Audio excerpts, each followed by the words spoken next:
The Mets are 6-4 in their last 10 games and 26-25 on the season. So it's time that we check in with Jake Brown of the Amazin but True podcast for a little state of the Mets. He's also called the Pod Father as well. Jake, what's up? Haven't seen you in a long time. Let's get straight into this because that 10-1 win Thursday night puts them over 500 on the series, but most importantly, it puts that Cubs series to bed. So in one word, describe that series, then give us your final thoughts. Underwhelming.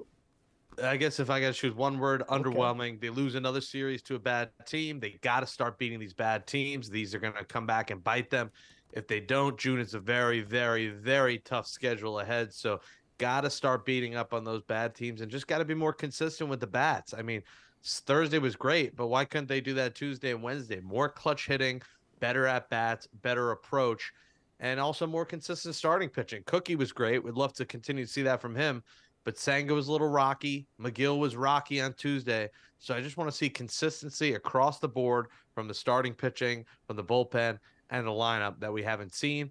And, stop losing these bad teams. It's not like they're losing to, elite teams. They're going out and beating good teams. So I'd like to see them do better against sub-500 teams. All right, let's touch up on that inconsistency with the bats because Daniel Vogelbach has continued to struggle at the plate. Even Jose Reyes called him out on Twitter. So if you're Buck, are you going to stick with Vogie or is it time to get Mark Vientos more bats?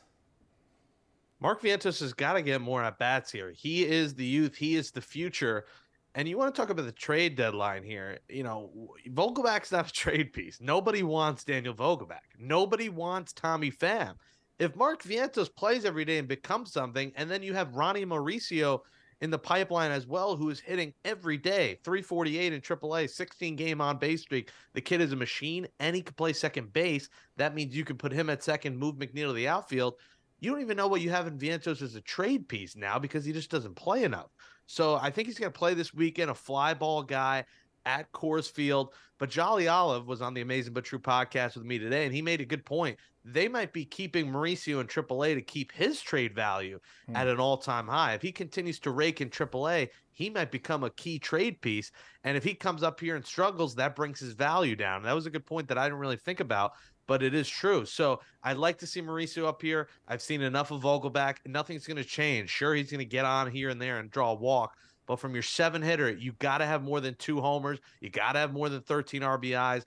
You can't really look at the OBP here. Move Alvarez up in the lineup. Narvaez is coming back. He just had his first rehab game, so you're getting another bat. Maybe Alvarez will then get some DH opportunities when Narvaez catches. That gives you another option. But yes, enough Vogelbach, enough Pham. I would at least cut one of them and get Mauricio eventually up here and let Mark Vientos play 5 times a week. You need a poster outside of Citi Field. Let Vientos, let him cook. Let the man cook. All right, let's talk about this 3-game series against the Rockies. That starts Friday night. What are your quick early thoughts on this series and who needs to come to play? Yeah, well, like I said, Vientos needs to play and he needs to come to play because in this ballpark, we know what happens. Balls fly out of the park at Coors Field. So we need to see Vientos play. And we need to, see these aces continue to pitch well. We saw a good outing from both of them, a couple good outings from Scherzer and Verlander, but continue to see them pitch great because they are the keys to this team being good. So I'd like to see them pitch well in Coors Field. Again, tough place to pitch well, but another strong outing because then you take a step back. If you go out and beat the Guardians and pitch as well as he did in the doubleheader Sunday, but then get rocked by a banged-up Rockies lineup that is not a good team, then you're just going 1 step forward and 2 steps back. So I want to see those guys, do well. And if, Vogelbach or Pham get a start, do something. Time is running out. One or both of you are getting cut. You're getting sent down. You're getting DFA'd in the next 2 weeks. You got until Narvaez comes back to turn it around. I don't see it happening, but if you get a chance, make the most of it because time is running short. So those guys on a short leash, you better start hitting or it's ta-ta turbo, man.